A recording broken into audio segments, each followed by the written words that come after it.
darn it! That's so cool. Look at that has lots of colors on it.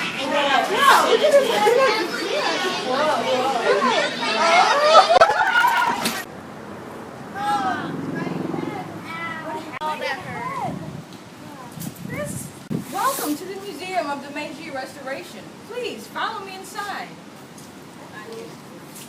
What? I'm confused. Did I hit my head too hard? This is weird, guys. I don't know if I touched this lady.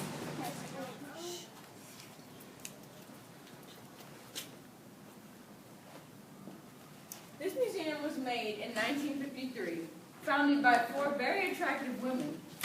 It's made for the Meiji Restoration. Please follow me into our first room.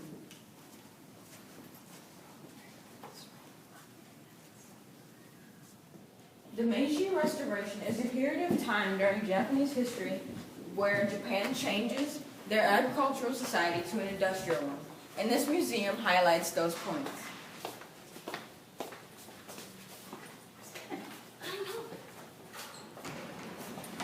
This room is for the Tokugawa shogunate. When did they rule? The Tokugawa shogunate ruled during the Edo period, which is from 1603 through 1868.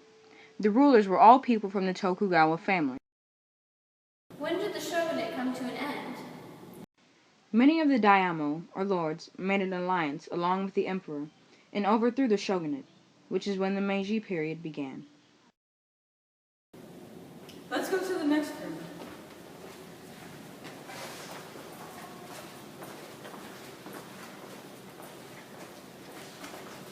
This room is for Western impact. Please look at this video. In 1542, Japan had its first experience with Europeans when Portuguese merchant ships arrived on its coast. These first merchants were quickly followed by missionaries and traders from Spain and Portugal.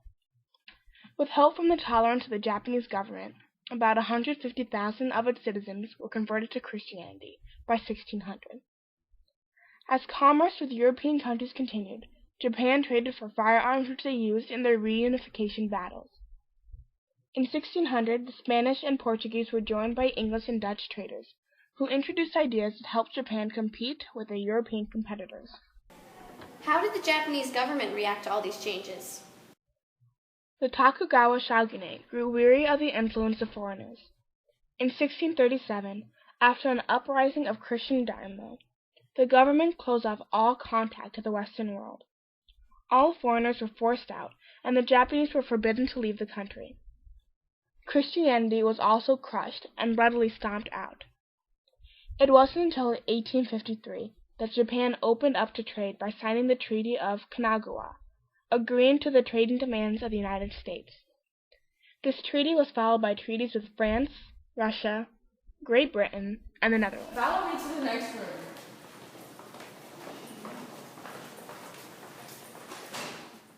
This room is directed toward the Boshin War. What's the Boshin War? Your question will be answered in this video. The samurai and court officials created an alliance taking control of the imperial court, which forced the present shogunate to give his power to Emperor Meiji. Military movements by imperial forces destroyed the house of Tokugawa, and after a series of battles, Edo, present-day Tokyo, surrendered. People loyal to Tokugawa retreated to Hanshu. Later, they were defeated at the Battle of Hakodate. 120,000 men fought. Well, what did the people of Japan think of this war? Most people romanticized the Boshin War, calling it bloodless, despite the deaths. Let's go to the next room.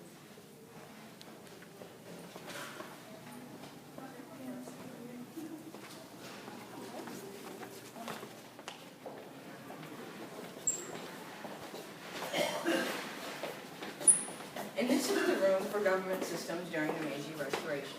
Please watch this video. After the end of the Tokugawa shogunate, power was transferred from the Tokugawa Bakufu to a small group of former samurai and nobles. Their goal was to turn Japan into a more democratic state. Over time, the government broke down boundaries between social classes. As a result, the samurai lost all of their privileges. What were some of the ways the Japanese government promoted equality? Excellent question. Well, to stabilize the new government, the daimyo returned their land to the emperor. How is the Japanese government structured? In August of 1869, the central government changed to reinforce centralized government. The new government was based upon a National Assembly, a Council of Advisors, and 8 ministries. The ministries were Civil Affairs, Foreign Affairs, Finance, Army, Navy, Imperial Household, Justice, Public Works, and Education. In 1889, the Constitution of the Empire of Japan, informally known as the Meiji Constitution, was granted by the Emperor as a sign of his giving liberties and rights to his subjects. The Meiji Constitution lasted until 1947. Let's go to the next room.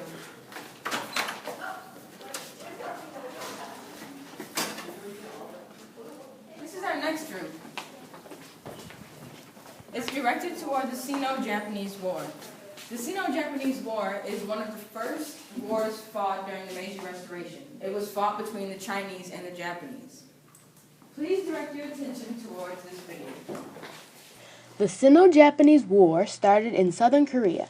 China and Japan had come to Korea to help put down a rebellion in 1894. Japan used the rebellion to disguise the fact that they wanted to start a war with China over Korea, which they were co-protectorates of. Once they both had troops in Korea, Japan declared war on August 1, 1894, so they could take full control of Korea. Many foreign observers expected China to win the war, with what looked like a stronger navy in a more modernized country. However, unknown to these foreign observers and the Chinese, Japan had modernized rapidly over the Meiji period and proved better than China, especially at sea. Several major battles were fought, including the Japanese capturing the naval Port Arthur on the northeast coast of China in November, and the destruction of the Chinese fleet Wenhai in February. The Treaty of Shimonoseki, signed in April of 1895, forced China to leave Korea and gave Japan rights to Taiwan and Manchuria. Why was Manchuria so important? Manchuria was rich in natural resources like iron, lumber, uranium, oil, and gold. The Japanese winning the Sino-Japanese War proved that Japan was a rising industrial power that wouldn't just agree to things they didn't like without a fight. Let's go to the next room.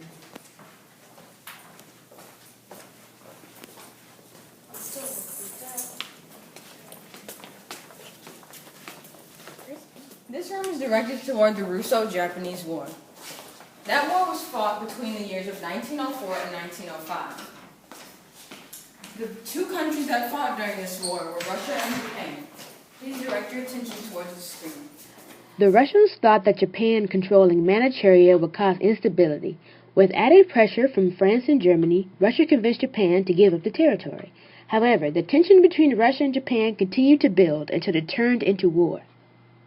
Japan had become an impressive military force thanks to the industrialization Japan had undergone. With most of the battles taking place at sea, Japan was victorious. The Treaty of Portsmouth was signed in September of 1905. The treaty recognized Japan's interest in Korea and gave them control over the Liaodong Peninsula in Manchuria. So, what happened after the treaty was signed? The Japanese quickly took over Korea, disbanded its army, and annexed the country in 1910 with no international opposition. Japan became the first Asian power in modern times to defeat a European power and was now taken seriously by the Westerners. Let's go to the next room.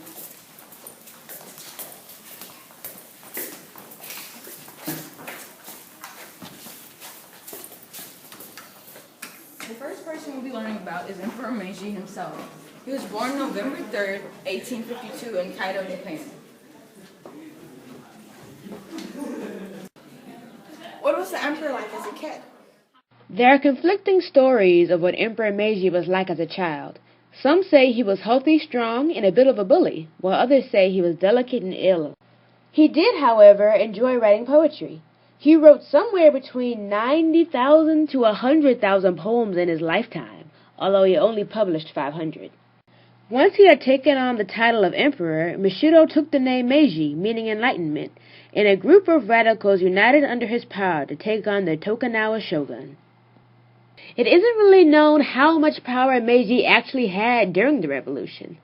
However, he ruled until his death on July 30th of 1912 at age 59. Another important figure from the Meiji Restoration was Count Itagaki Taisuke. Please watch this video. Ikadaki Taisuke was born into a middle-ranking samurai family. During the Bosan War, he emerged as a leading political figure for the Tosan domain and claimed a place in the new government. Itagaki was appointed a Council of State in 1869 and was involved in several important reforms, such as the abolition of the Han system in 1871. He was also the founder of Japan's first political party, the Liberal Party. Follow me to the next room.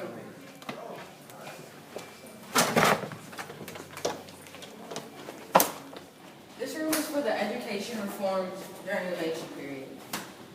Soon after overthrowing the Tokugawa government in 1868, the earliest and most radical of the Meiji reforms was a plan for a centralized compulsory educational system, modeled after those in Europe and America.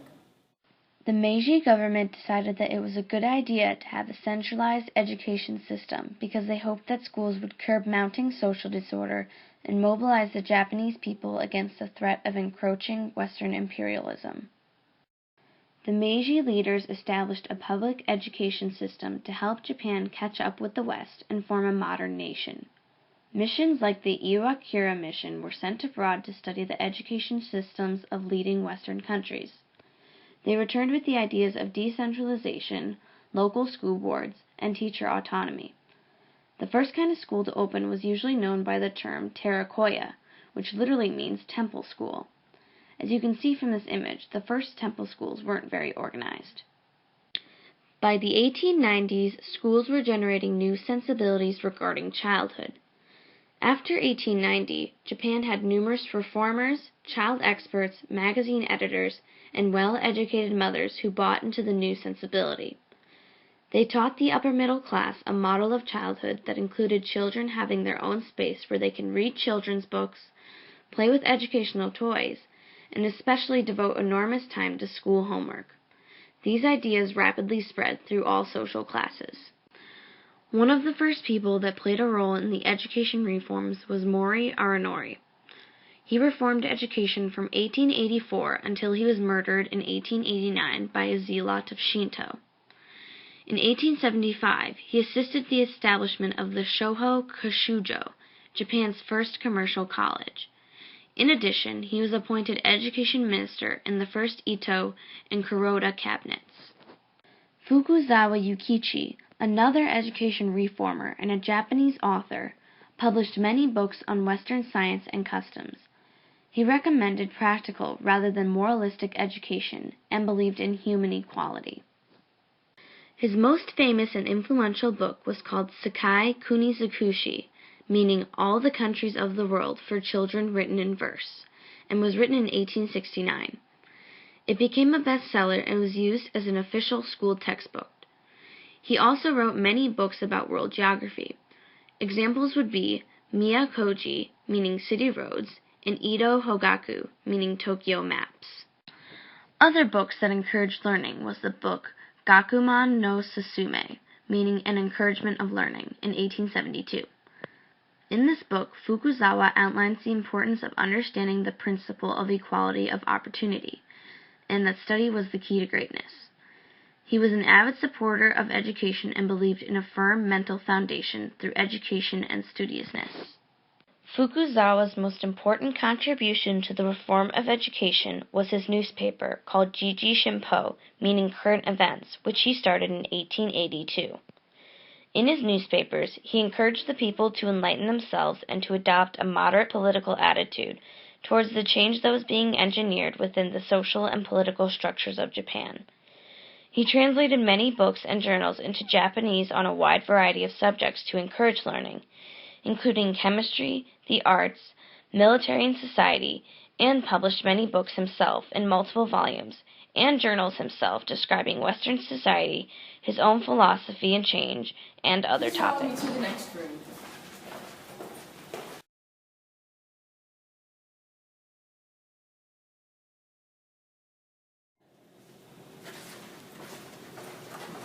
This room is for Japanese expansionism. Japanese expansionism was a time of social and economic change. Please watch this video. Japanese industry expanded, both in light export industries like textiles, which were necessary to pay for the raw materials needed from abroad, and also in heavy industries like steel and shipbuilding. Cities grew as more Japanese people moved from farming into jobs in factories and offices. What happened to the people that didn't move to factories? In the countryside, larger landlords came to own more and more land, and the number of poor tenants increased. Always dependent on foreign trade, Japan was hit hard by the World Depression that began in 1929. The farmers who had grown the silk that was exported to the United States found no market for their product once the Roaring Twenties and the craze for silk stockings collapsed with the stock market crash.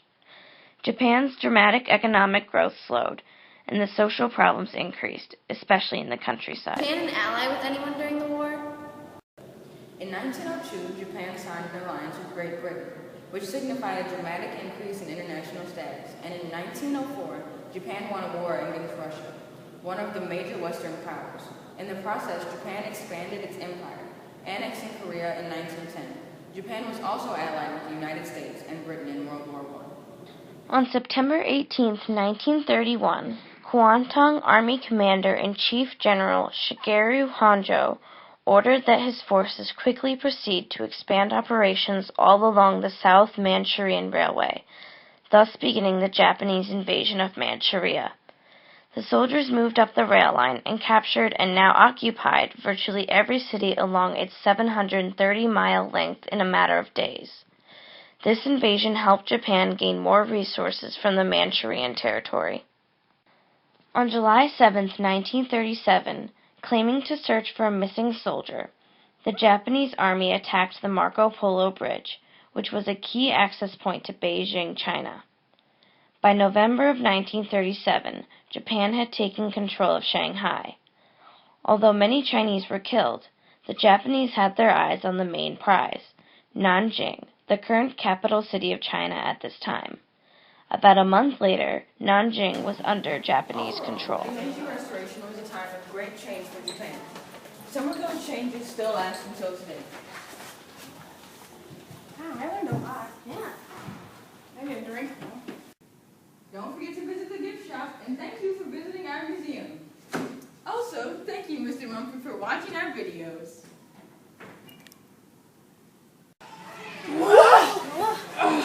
That was crazy. I learned so much. I know, right? Guys, What? where's Kennedy? Guys, I know they did not just leave me here.